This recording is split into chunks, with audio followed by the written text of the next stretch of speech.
Welcome to the Hourly Podcast.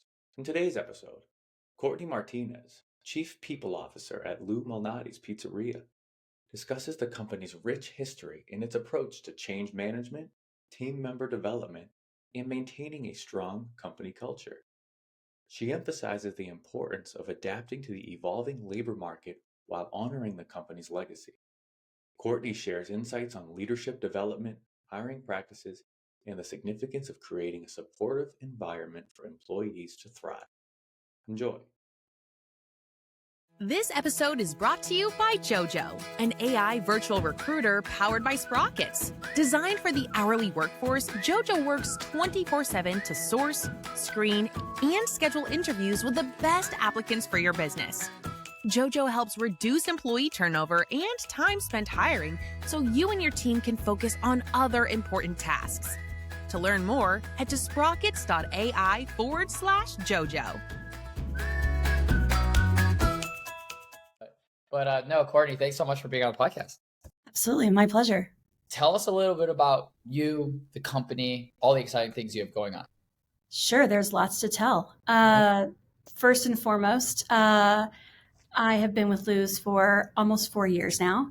Been in the restaurant space for almost 18 and loved every second of it, but have been with Lou's here in Chicago for almost 4 years. So Yeah, tell us a little bit about the company. Like, what does Luce do? How many locations are there? yeah, Et cetera, et cetera. absolutely. Happy to share. We are, well, first and foremost, we are a iconic Chicago brand based here in Chicago, have been in operations for over 53 years and have done amazing work, not only serving the best pizza on the planet, but also really growing and developing our team members. We now are in over 4 states. We have 80 locations and are about to open our 81st in a matter of days in Surprise, Arizona. So that's exciting growth activity that we have going on. Oh, that's here. amazing. Yeah, absolutely. Congratulations on that. And what is Yeah. your specific role there? So I have the pleasure of being the Chief People Officer here at Lou's. I have a variety of people who support and make me look real good, including people and culture, leadership development, field training, benefits, catering, communications, customer service, and Wow. and a Yeah. few other things I'm sure that I'm missing. But yes, absolutely. Yeah, and you know what's interesting is the more episodes we do, the more we're talking to brands that are older than, let's say, like a Blaze Pizza or Yeah. Wingstop that recently opened Sure. up, right? And one thing that I've been fascinated about is change management in a company that has so much history, right? Because I think when you don't have much history and you see a change that needs to occur, it's fairly easy because there's not that much historical knowledge of how it's done. You have For sure. nobody saying, hey, this is how the company started, or that's the way it's supposed to be. How do you think about that when it comes to people, particularly because I feel like we're in a totally new labor market than even 3 years ago, and certainly 30 years ago, and certainly, 53 years ago. Absolutely. 53 years Yeah. ago. So how do you think of that? Well, we think of it a couple different ways. First and foremost, when I think about change management, I also think about change leadership. So those two things are very different for me. So can I implement a new system? Absolutely. Can I express the reason why behind the what for people to actually change their behavior? That's a whole different skill set. And I think an underestimated one, to be honest. So we really look at both sides of the coin on that one and really try to bring our people along. And one of the things that I'll say in a lot of interviews that I do is that we are a 53-year-old company, but acting like a startup in a lot of ways. So we take a lot of what we have done and honor the history of what we have done and where we have come from and the ways that we have been successful, and have looked to iterate those and have looked to kind of optimize where we can, and we also stay true to what we do. So what I don't want to do is be super tech forward and we lose the best in hospitality experience that we're known for. What I don't want to do is allow for our team members to have a really hard experience to create a great guest experience and bring a lot of joy to a guest by having really outdated systems. So it's a good balance for us. But we tend to find a lot of success, and we've done a lot in our last couple of years with our tech architecture. And so we've had to do a lot of this work, AJ, just recently in bringing people along. And when we have made mistakes, which in every implementation, there's going to be some, a little bit of a hiccup. We have been honest and forthright and have asked for the feedback. And so our team members are very involved. I think that's helped as well. Yeah. Yeah. I had a recent conversation with somebody, and it was like third, fourth generation restaurant, but really it was a pub back in the day. It was 100 years old. Wow. And I said, like, how do you even do that? And the quote they told me was, you can't survive 100 years without constantly changing. Absolutely. Right. So it's pretty paradoxical in that you've been around for forever, but you're actually the company that has built a culture of change. Yes. And constant like adaptability to go through, as you and I know intimately, like the challenges and the ups and downs of really the restaurant business. Oh, right? Absolutely. Yeah. It's 100%. funny when you hear we are incredibly lucky and blessed to have a lot of tenure in our organization. And there's a reason why for a lot of that, which I can talk about later. But the idea is that I have a lot of people who have been around since before we had pepperoni. And so they also are like, this is a lot of change, this is a lot of work. And so we have to kind of just reconnect with those people who might be a little bit scared and remind them they've already been through change. They're already working through a ton of pivots that we've already made because one, the guests have asked for it, or the team members themselves have asked for it. So reminding them that they've been successful through change has been a huge win for us, because I think when you see all these things happening, and you can say tech's pretty easy, but a lot of things, labor management, the way in which we lead people, the way in which people want to be developed, all of those things require change. A GM's job now is dramatically different than how it was 10 years ago, never mind, even just 3 years ago. So we are really asking people to pivot a lot, and just harkening back to their successes, I think has been helpful. And this might be a silly question, but I have to ask because I feel like it's a really fun factoid. Why wasn't there pepperoni? What do you mean by that? So in the beginning, sausage is king. And so we've always been known for our sausage. We're a scratch kitchen. I don't know that a lot of people know that Lou's is a scratch kitchen. We have very talented back of house team members who make everything every day, down to our salad dressings and our croutons. And so sausage was the thing. And when guests asked for pepperoni, it was a tried and true story that it took a while for us to get on board. And then once we did, it's just happened ever since. But yeah, that was I thought you were about to tell 20 me, plus years ago recency, but still.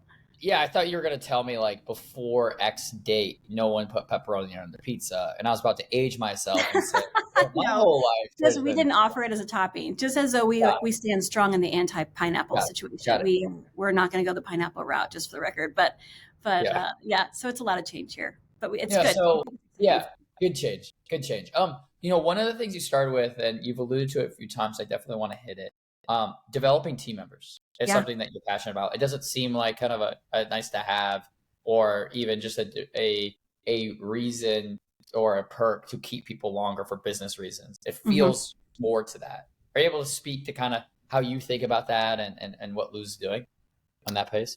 Yeah, it's my pleasure to do so. It's one of my favorite things to talk about. We use a little bit of a different analogy here. So forgive me if you're not a sports fan, but I was born and raised in Kansas City. And so a lot of the times when I have a development conversation, I talk about an amazing head coach named Andy Reid for the Chiefs. And so we talk about Andy Reid's coaching tree. And so if you're familiar, he has been well known to develop not only great position coaches, but also really great head coaches, and is successful in his own right because he's been doing those things. And so we use that a lot as, what's your coaching tree? What's your legacy? How have you developed and grown people? And when I look to promote people, it's one of the first questions I ask. It's not about their skill set. It's not about whether or not they can run a solid P&L and have profitability and great flow through. All those things are key and important. But I really want to know, like, who have you set up for success so you can be in the next role? Whether it's an hourly line position, or it is a multi-unit, or it is person who wants my job. I want to know what they have done and what they have been successful in doing and what they still need help with.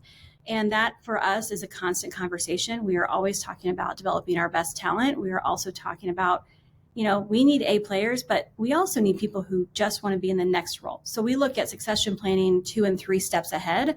I'm always looking at people 2 and 3 steps ahead. I'm also acknowledging that there might be some people who are just a 1 and 2 step ahead, and that's okay too. So we talk through it a lot. It's a conversation that happens on the regular with us, on a weekly basis, in fact. Interesting. And yeah, I know the Kansas City Chiefs. Doesn't Taylor Swift's boyfriend play for them? Yeah, his name is Travis Kelsey. He was way Okay. cooler before Taylor, but I'm also a Taylor fan, so Oh, I'll allow gotcha. it. I'll allow it. Yeah, I'm a massive sports fan, of course. And my daughter, though, she's 6. She's obsessed with Taylor Swift. And whenever Sure. we turn on the TV, she's like, "Oh my gosh, that's Taylor Swift's boyfriend." I'm like, "Well, he's also might be the best tight end in the league." That's the point. Absolutely. But, Absolutely. but no, I'm passionate too about the developing team members. It's so great to kind of hear that you and Luz kind of are definitely have the same approach. What are some tactical things that you guys do to kind of put your money where your mouth is? Is it, best in class pay? Is it you have certain programs? Are you able to kind of give us some structure around that, just in case someone's listening and they're thinking, hey, I want to do better by my people? Like what's Sure. worked, what hasn't, anything along those lines? Yeah, I think one of the things that really sets us apart, and it's going to sound a little bit cliche, is our culture. And I say that not only as an HR person, but also as a person who came on board here and really learned it firsthand. And I'll expand on that. For us, it's not necessarily about the skill sets, like I said before. I can teach you that. I can teach a lot of people how to make a really great P&L run. I can teach a lot of people how to staff for the business that they want. I can teach a lot of those things. What I cannot teach you is how to be really self-aware and be a really dynamic leader who is not only aware of what their opportunities and their attributes are, but also how they can help develop other people. Because we are only successful through as we grow, as we are growing, we need more leaders. We need more people who are bought into who we are. So that starts with our culture. That starts with who we are. And so we have something that is, again, foundational to Luz, and it's something called the relational business model. And we use that relational business model every single day, AJ. That is something that is not a motto on a wall. It is not a t-shirt. It's not me having, happy hours and ping pong tables available. It is truly, we show up this way every day. And when we do this work, which we put a lot of effort and investment in not only just G&A, but also time into creating this forum. And we have it in all levels of organization, from hourly team members all the way through to all levels of the support center and in the field. We allow for people to have a forum in which they are developed and growing almost on the daily. We have forums that are monthly, that are quarterly. They allow for people to become more self-aware, stronger leaders in themselves, very vulnerable in what they can and cannot do. They are better leaders. They are better partners for their families. They are better spouses, parents, whatever they might be at home. We are able to have better leaders because of that. And I think that is a big deal for us. And the relational business model is very easy. If you and I are working together, all that really means is that you and I are staying in a relationship with each other. We are honest to a fault. When things get messy, because life gets messy, we have those honest conversations. We clean it up pretty quickly, and we express how we feel about what the example might be, and we move on. And it creates a bigger level of trust for you and I, and we can go farther faster with the company. So you're developing ways to people have really tough conversations, for people to handle conflict healthily in a healthy manner. And then we are also allowing for them to express themselves. And some leaders, again, know how to run a really great P&L, but can't express their scare or their want for something different. And so we really do try to develop a well-rounded, as much as possible, well-rounded leader with some of this investment in our culture and who we are. And it's proving out in spades. Yeah, incredibly interesting. Love the framework and love that it's not, as you said, like on the wall. You're doing it every single day. When my mind instantly goes to, how do you find people that fit that model, and how do you find people that kind of speak that love language, right? Yeah. Or do you think, hey, I can bring anybody in with proper training, I can get them there? How do you balance that? No. How do you think that? Your first response is the right response. We are incredibly protective of our culture. We guard it jealously. We make sure that we are only bringing in teams and people who are bought in. Now, rightfully so, if you're coming from bigger organizations like myself, I came from big public organizations, it was a very different type of interaction. Neither are bad, just different. And so I have been challenged in a great way here to be much more vulnerable, to be much more honest, to be much more real with myself and my own, and growing my own self-awareness to be a better person. And to be a better leader. And so there are people who definitely opt out. There are people who definitely are very skeptical. I was one of them, to be very candid. I wasn't sure how this was all going to work. I felt like it was like a lot of emotion for an employment environment. I wasn't sure how that was going to work. And I can just tell you, it does work. And that's why I think we have the retention that we have. I don't really focus as much on turnover, AJ, as much as I focus on retention in our organization. I have people who have worked here for 30, 40, 50 years. This has not changed. This is not just because I came on board. This is because the leadership then decided this was important. And you're seeing that. And you're seeing that the growth and development of our people. We have amazing internal growth potential. And when we bring people externally on board, we're very honest with them that this is a little bit different, but it's worth it if you're bought in. And if you're not, that's okay too. And then we work. Yeah. And my mind goes to the hourly workforce and being able to scale that, right? What comes with different set of challenges. So how do you do that, at 81, because how many employees do you have total? Just about 3,300. Wow. Okay. Yeah. So how do you do that with 3,300 people, right? That, many of which are distributed in different states, doing different things from, your position to making pizzas. And just for the integrity of the pod, we don't mention like types of or names of software, names of job boards. If you could give us any tactical things that you use kind of at scale to be able to manage all the various moving pieces. Yeah, I think the beginning of your question is pretty easy. It's integrated. This is integrated through all fabrics of our organization. So, if you were to use a technological kind of comparison of integration versus implementation, this is definitely integrated. It's who we are. So it's not hard from an hourly level to interview that way and to ask people to opt in that way. And they are just as supported as everyone else in terms of having a forum in which they can be fully in relationship with each other. They can clear when they have some conflict or concern. There's a forum in which we provide them with facilitators to help them do that. And so it's one of my favorite things to walk into a restaurant and see someone that we've hired, a 16, 17-year-old, and they're, a fully, I wouldn't say fully self-aware, but very close 19, 20-year-old who really is operating at a high EQ more than normal because we've allowed for that to happen. We encourage it to happen. The interview is a similar way. I just re-implemented a new HRIS system, but I've used a lot. And I don't necessarily know that it's the magic of the HRIS system, while there is magic there for sure. I think ultimately it is the person who's doing the talent selection who cares enough to ask a deeper question. And when they ask a deeper question, you get a different type of result. And I can fill shifts for sure. We don't have a hard time filling the applicant funnel. I am jealously guarding who we bring on board so that we can make sure the experience of the guest is ideal. But the guest experience will never exceed the team member experience in my mind. So that is first and foremost all the time. Yeah. And then are you doing those kind of, great interviews, asking the right questions from a centralized spot, or are you training the general managers to do it themselves in the field? Training the general managers and the managers for sure. Interesting. Yeah, because I know that comes with its own set of challenges, right? Because the more you scale, the harder it is to maintain those standards. Is this like and feel free to share as much as you want or as little as you want here. I just love this. I just love asking these sort of questions. Absolutely.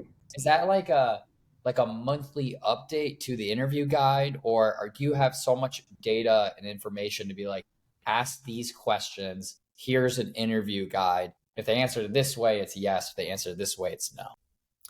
So I have been a part of environments like that where it's much more prescribed and we look for, a certain score or a certain response. I would say this is much more organic. And if I'm being fully transparent, which I normally am, if I'm being fully transparent, it was a little scarier to me when I walked in here because it felt way more subjective, which again, in my role isn't always great, but I found that it's really empowering. And so we do have guardrails. We do absolutely have interview guides. We do actually have ongoing training for our team members, and for our multi-units and our general managers who do interviewing. I think it's truly about when you show up authentically all the time with this relational business model, or you talk about how we handle conflict in the workplace, and we encourage conflict, not so we're always arguing, because it's natural, it's normal. And so instead of ignoring it, we talk through it. when you have those types of conversations with a 16, 17-year-old, they probably don't really know all that that means. And they probably only hear conflict in the negative sense. And so it's our job to educate and have them understand it, that this is what this looks like. And that people may come and say, hey, I really was hoping you would, cover the shift that you said you were going to cover and you didn't. And so they have an honest conversation with a facilitator about that. They work through that with each other. Those things build, and they become building blocks for our teams to be better. So I think when it's fully, like I said, when it's fully integrated in the fabric of who we are, those questions naturally come off of our operators' lips. And we are there to help guide. And if they have questions or want to go deeper, we're happy to help from my department. But ultimately, my operators are excellent in terms of selecting the right people. And it's pretty much, it is culture first and skill second. We can teach you how to flip a pizza. We can teach you how to wow a guest. We want to make sure that you have incredible drive in which to be better, and that you are interested in joining our organization and learning more about yourself. Yeah. And those are wins for us. Yeah, and I love it. And we are coming up on time, although sure. I feel like after this conversation, we're going to have to do a part 2. Happy to. I ask every single person on the podcast, and now people know that the question's coming after all these episodes. But I know. What was your first hourly job? And were you fired from that job, or did you leave gracefully? I actually was, first job was 16 at the Gap, and Gap Kids specifically. I'm an excellent denim folder. I did not get to fall in love with restaurants until later in my career, after my MBA was over, and went through there. And so went and on to college, and so left the Gap gracefully, and really enjoyed that. Hospitality has been in my blood since I was 16. So retail and restaurant aren't dramatically different, just we serve a different type of product. But ultimately, those have led me here, and I'm grateful for it. Awesome. Well, again, thank you so much for being on the podcast.